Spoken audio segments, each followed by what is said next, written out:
Gestion des dépôts des listes de candidats. Élections européennes, fédérales et régionales du 9 juin 2024. Martinem 1B.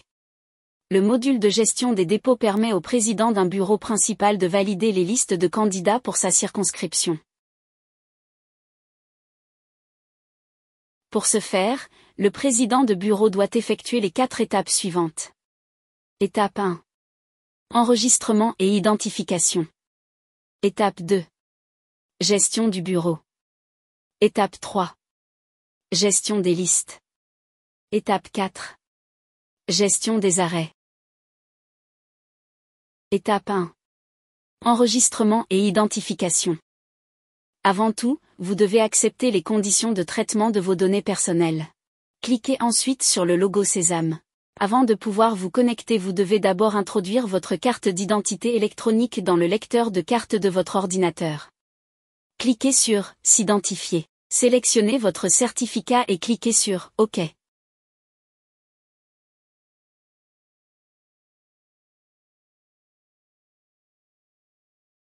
Introduisez votre code PIN personnel et cliquez à nouveau sur « OK ».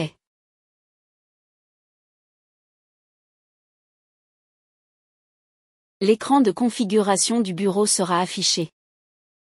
Étape 2. Gestion du bureau. Après identification, un écran est affiché où vous accédez à la configuration de votre bureau de circonscription.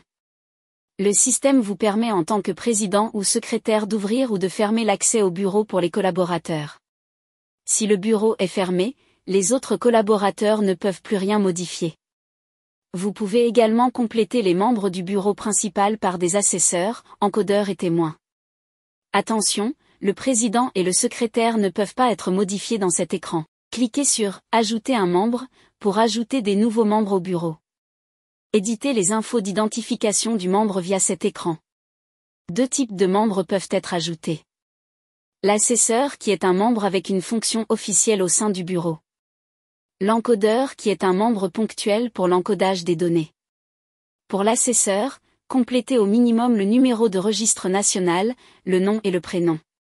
Pour l'encodeur, seul le numéro de registre national est demandé. Cliquez sur Enregistrer pour sauvegarder les informations encodées. Répétez cette opération pour ajouter tous les autres membres du bureau. Si nécessaire, vous pouvez ajouter également des témoins. Pour ceci, cliquez sur « Ajouter un témoin ». Encodez le nom de famille, prénom, numéro national et nom de la liste que le témoin représente et terminez en cliquant sur « Enregistrer » ou « Enregistrer et suivant » si vous avez d'autres témoins à encoder. Ces personnes seront reprises dans le PV final.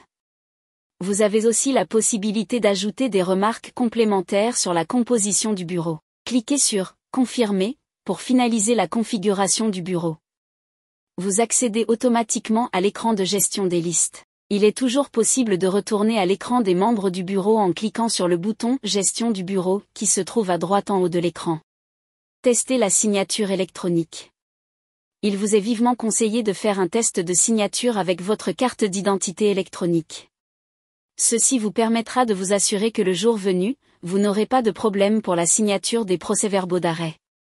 Pour ce faire, cliquez sur « Tester la signature » dans la partie supérieure de l'écran. Complétez votre nom et lieu de signature et cliquez sur « Signer ».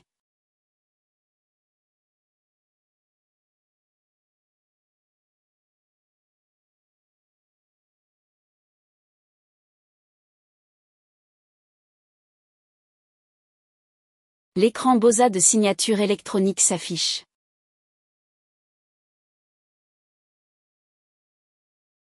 Cliquez sur « Je veux signer ».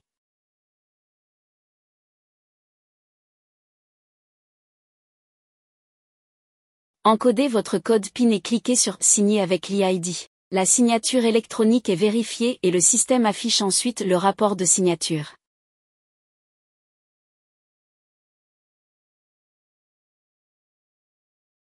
Cliquez sur le document afin qu'il se télécharge puis affichez-le.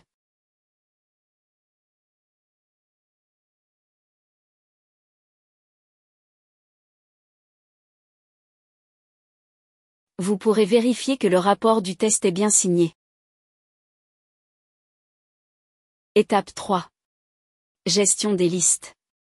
Après avoir configuré le bureau, vous accédez au menu de gestion des listes. Lors de votre première connexion, l'écran n'affichera aucune liste. Vous pouvez cliquer sur « Importer tout » afin d'importer toutes les listes en attente en une seule opération. Au-dessus de ce bouton, le système vous indique le nombre de listes en attente d'import.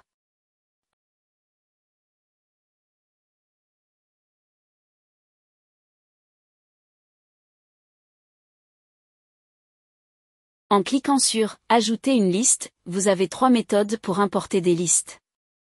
Avec le bouton « Importer tout », vous importez toutes les listes en une fois. Ceci est identique au bouton « Importer tout » dans l'écran affichant les listes.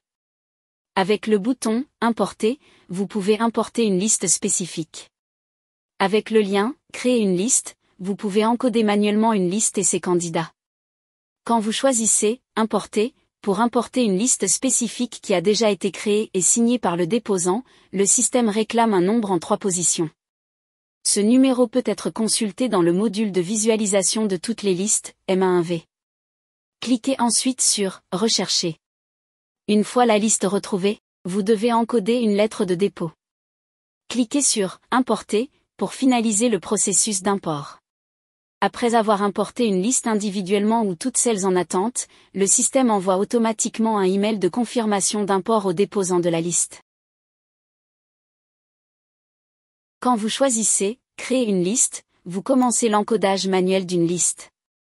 Dans l'écran « Paramétrage de la liste », vous devez encoder les données suivantes.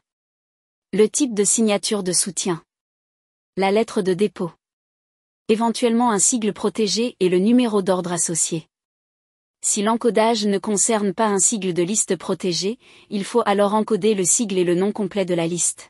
Et finalement le nombre de candidats effectifs et suppléants. Cliquez sur « Suivant » pour accéder à l'écran d'encodage des candidats. Dans cet écran vous pouvez ajouter chaque candidat et suppléant de la liste individuellement en indiquant son numéro national. Son email et numéro de téléphone sont des données optionnelles. Répétez cette opération pour tous les candidats de la liste.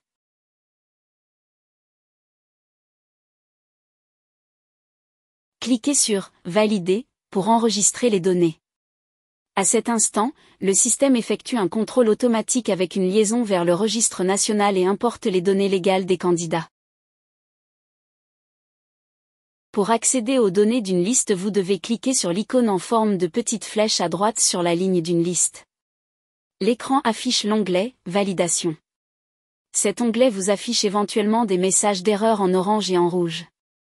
Les messages d'erreur en rouge pour lesquels une correction est obligatoire. Les messages d'avertissement en orange pour lesquels une correction est facultative.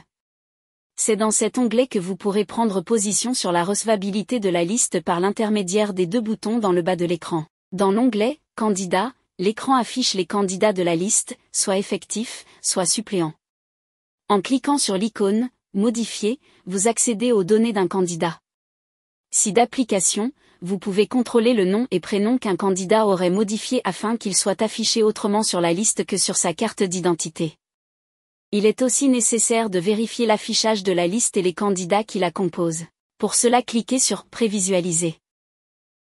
Le système affichera dans un nouvel onglet la liste et ses candidats, tels qu'ils seront affichés sur le bulletin ou écran de vote. Veillez à bien vérifier les noms. L'onglet « Témoins » affiche le nom et prénom des témoins principaux et suppléants qui la liste a précédemment encodés lors du dépôt de la liste. L'onglet « Documents » permet d'accéder aux documents relatifs aux signatures de soutien de la liste, aux documents relatifs à la liste de candidats, notamment l'acte de dépôt, et aux documents relatifs aux candidats, notamment les justificatifs de l'utilisation d'un autre nom ou prénom sur la liste. Le bouton « Importer signataire » permet d'importer des signatures de soutien qui seraient en attente. Les documents de soutien d'électeurs sont vérifiés par les communes où ces électeurs sont domiciliés avec le module M1G, les signatures de soutien électronique sont vérifiées directement auprès du registre national par le module M1R. L'onglet « Dépôt » affiche les paramètres de la liste.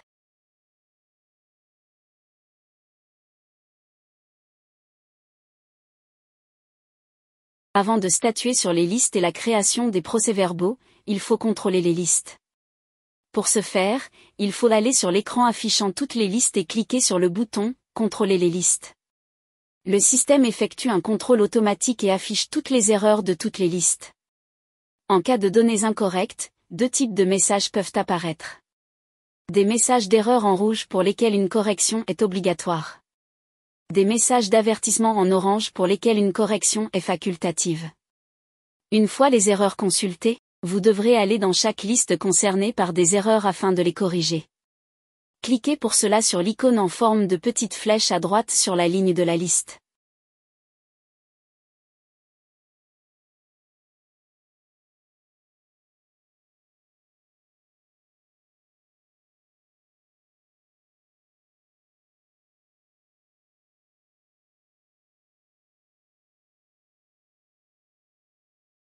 Après l'éventuelle correction, vous pouvez décider si vous acceptez ou écartez chaque liste. Le statut de la liste est maintenant « Accepté » ou « Écarté ». Répétez cette opération pour toutes les listes en indiquant à chaque fois son statut accepté ou écarté.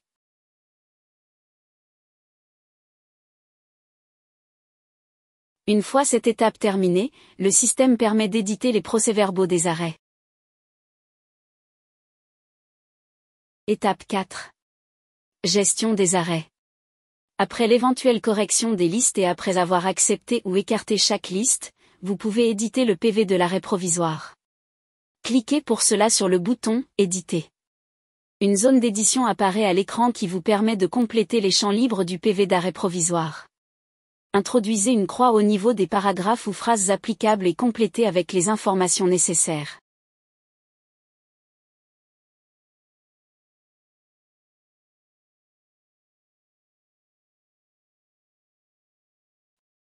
Introduisez le lieu de signature du PV. En cliquant sur « Prévisualiser », le système télécharge un brouillon du PV sur votre ordinateur afin d'effectuer un dernier contrôle des données encodées. Pour rappel, cette version brouillon du PV n'est pas une version officielle mais un aperçu du futur PV. Après contrôle, cliquez sur « Préparer ». Attention, le bureau doit être fermé afin qu'aucune modification ne puisse être apportée en cours de signature.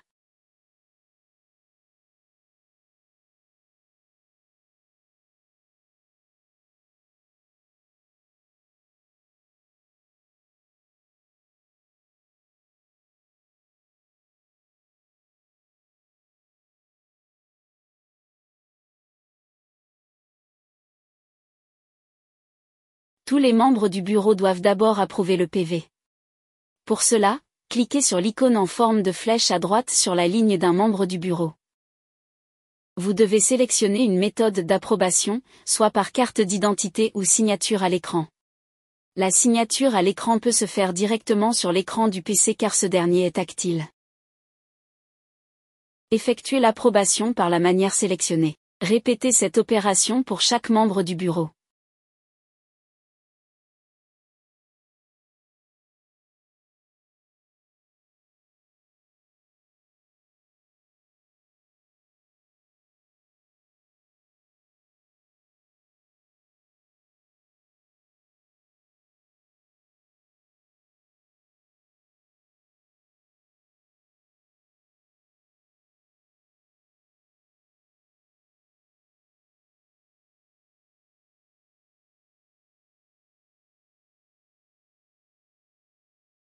Quand tous les membres du bureau ont approuvé l'arrêt provisoire, il est possible de créer et signer le procès-verbal officiel de l'arrêt provisoire.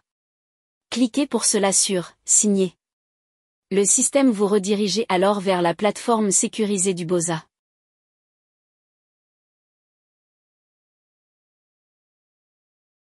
Le procès-verbal est affiché. Cliquez sur « Je veux signer » pour valider électroniquement le PV. Introduisez le code PIN de votre carte d'identité électronique.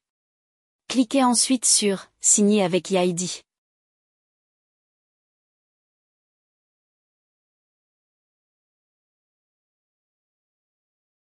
Après signature, le système affiche un écran où il est possible de télécharger le procès-verbal en format PDF. Vous pouvez vous déconnecter.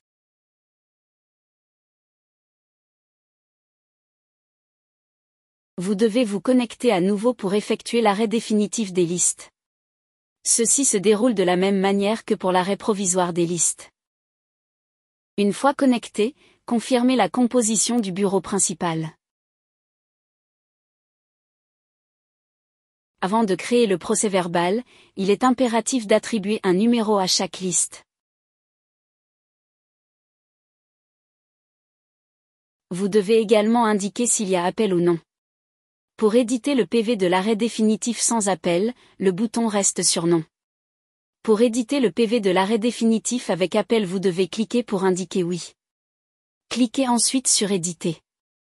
Vous devez confirmer le fait qu'il y a appel ou non. La suite de la procédure se passe de la même façon que pour l'arrêt provisoire, avec une approbation du PV par les membres du bureau suivie par la signature officielle du procès-verbal avec la carte d'identité électronique. Le procès-verbal sera affiché après signature.